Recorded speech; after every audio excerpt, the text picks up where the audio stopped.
কড়াই বসিয়ে নারকেল আর বাদাম একটু ভাজা করে নিচ্ছি। আর এইদিকে গাজর আর বিট গ্রেট করে রেখেছি। কড়াইতে তেল বসিয়ে 5 ফোড়ন, শুকনো লঙ্কা, তেজপাতা দিয়ে ওটা ভাজা করে নিলাম। একটু আদা লবণ দিয়ে বেশ একটু ভাজা করে নেব। বেশ হয়েছে ভাজাটা। একটু চিনি দিয়ে দেবো এর মধ্যে। একটু আলু সিদ্ধ করে রেখেছিলাম সেটা দিয়ে দেবো। আর এদিকে একটা মশলা করেছিলাম আমি, গোটা জিরে, ধনে, একটা শুকনো লঙ্কা, 3টে এলাচ।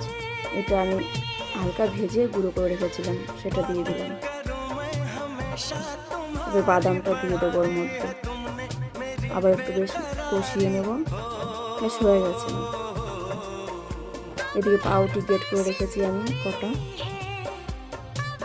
একটা বাটিতে একটু ময়দা নিয়েছি, লবণ, গোলমরিচ, জল দিয়ে গুলিয়ে নেব। এটা ঠান্ডা হয়ে গেছে। বেশ ডিমের মতন শেপ দিয়ে দিচ্ছি। আমি ভেজিটেবিল চপ বানাচ্ছি।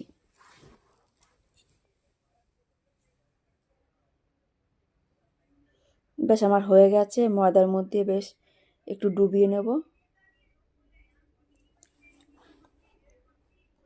তো পাউরুটিটা যেটা গ্রেট করে রেখেছিলাম ওর মধ্যে আমি দিয়ে তৈরি করে নেব সব কটা আমি। বেশ হয়ে গেছে। এবার তেলে ভেজে নেব।